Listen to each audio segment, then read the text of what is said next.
Whoa, you are back. Welcome. And if you are new to the channel, then welcome also. So in this video, we will be talking about top 7 smartphone tech fails of all time, or I can say as far as I know. So let's get started with the video. You remember the smartphone Vivo Nex with front-facing motorized camera, or the Oppo Find X which came with a motorized camera which consisted of front camera, back camera, and even including the flashlight. The technology was pretty great, and soon it was followed by some smartphones like the Redmi K20 series. But soon after the technology died, even the smartphone companies like Vivo and Oppo who introduced this technology don't use it anymore, so it is officially dead. And I think there are 3 major reasons why companies did this. First of all, the cost of making the smartphones or making the smartphones with this motorized camera was very high. Second thing is that the smartphone companies had to compromise on some components of the smartphone for this motorized section, like battery, making battery small because there needed to be a room for this motor and this motorized section, which consumed enough amount of space on the smartphone. And third, this technology was mainly introduced in flagship smartphones. Although the K20 series was mid-range smartphone, but they also had, but mainly it was featured on flagship smartphones. So when we talk about flagship smartphones, we talk about flagship specs, and that includes IP certification. But due to this motorized section, the IP certification was not possible. So this smartphone technology, even though very great, did not last for long, and it came to be a major failure in the smartphone tech industry. Do you remember the OnePlus 8 series? It had IR cameras, and I think the OnePlus 8 series was the only smartphone series which had IR cameras. Some people say that it was also present in Poco F1, and I'm not sure about that, but OnePlus 8 series had that IR camera in their smartphone. So the motto of OnePlus implementing that IR camera was to have some different photography styles, to click some different kind of photos. But soon the users dug out that the IR camera can see through the objects which are black in color. Suppose you have a black remote control or black remote, then you can see through the remote with the help of that IR camera, and it was clearly an invasion to our privacy. Let's assume you are wearing a black dress and the other person has that IR camera. Pretty bad, right? It was clearly an invasion to our privacy. So as soon as OnePlus got notified about this issue, the OnePlus pushed an update and blocked that IR camera, and the people were not able to access that IR camera through the camera app. So that was a major tech failure in smartphone industry. Although the intention was different, but the result came out to be very different. So that was another blast in smartphone tech industry, and I don't think any other smartphone company has even dared to put that IR camera in the smartphone again. Next we come to Android One smartphones.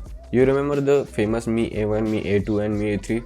Those were absolutely famous smartphones just because of their Android One program. So Google announced its Android One program to have stock Android on all the smartphones while having first party apps from the manufacturers. Let's say for example Xiaomi's Mi A1 smartphone, it has pure stock Android but also had first party apps of Xiaomi also, like camera and some other apps. So the Google's aim was to make the smartphones bloat free and ad free, and there were very few companies which joined this program, and one of them was Xiaomi. So Xiaomi made Mi A1, Mi A2 and Mi A3 smartphones which were absolutely popular, and they were even popular than their other Redmi Note series also. So what happened was that Xiaomi is a company which provides aggressive specs and high specification at very low price, so they have to cut their profit margins by far.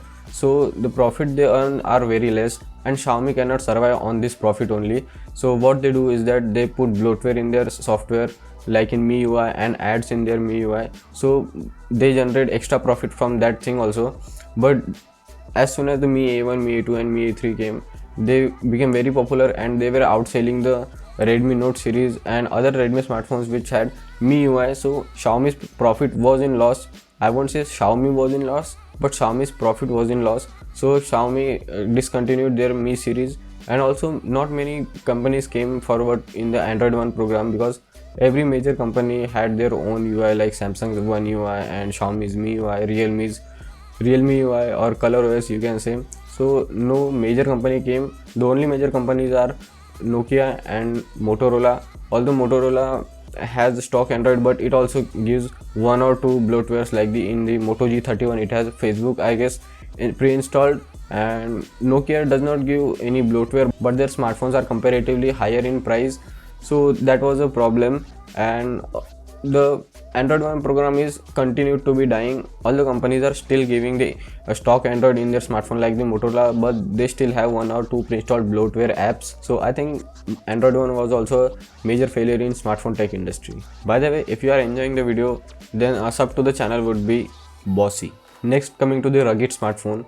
So companies like Panasonic and recently Moto made a rugged phone, and these phones are made for the person who drop their smartphones continuously, or the people who use smartphones on while going on trekking or mountaineering, where there are chances of smartphone dropping and crashing or being damaged, or yes, it can also be done through the water. So companies, what they do is that they make rugged smartphone, and these have very high quality material, or I should say very rugged material, which cannot be towed easily, which cannot be damaged easily. So the concept is very good, but there is no need for that, because first thing is that when you are buying a rugged smartphone, you have to compromise a lot on specs. Like the latest Motorola rugged smartphone, it comes at the price point of around 45,000 rupees, and you get Qualcomm Snapdragon 480 5G processor, which is not acceptable at this point.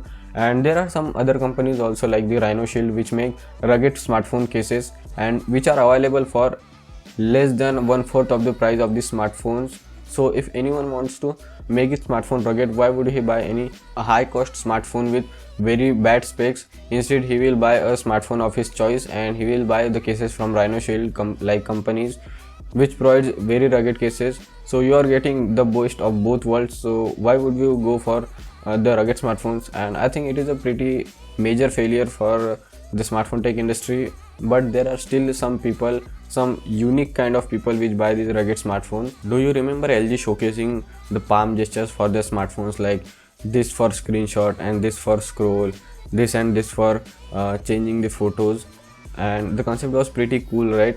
But it did not become practical, and it was not practicable at all, because why would you do these gestures when you have something, or when you have your smartphone far from you? And the problem is that the smartphones are pretty small in size, and why would you place your smartphone far away from you just to control it? And if you have your smartphone near you, you will use your hands and touch gestures to use the smartphones. The palm gestures, or yes, the palm gestures would be very practicable for the TVs, like having big TVs and using the gestures to control the channels, volumes and all that stuff.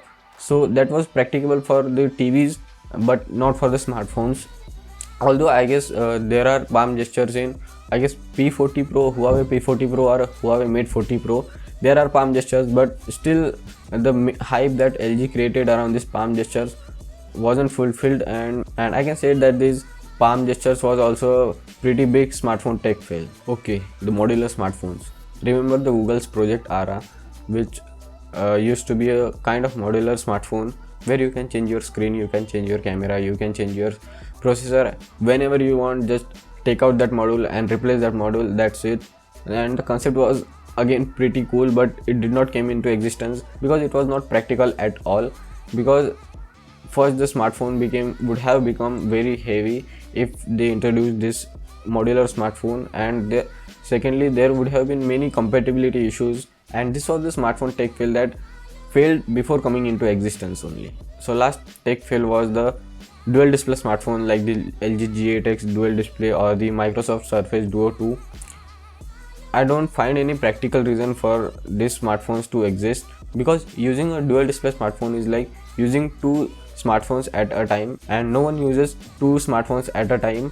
The situation is different for the Fold, because you get that unified big tablet like design, but in the dual display smartphone you have those two different screens. So I think it was not really kind of consumer based, but it was just merely a hype building thing, or showing that we can innovate the things. It was like only that, because recently the Microsoft Surface Duo 2 is also a big failure, and the sales are not pretty great about it. So I think the dual display smartphones are also a major tech failure in smartphone industry. So those were the top 7 smartphone tech fails. Tell me in the comment section below, according to you, which were the 7 biggest smartphone tech fails in smartphone industry, obviously. So that was it. Thanks for watching. Subscribe to the channel if you haven't already. Catch you guys in the next video. Till then, this is Karan Gade signing off.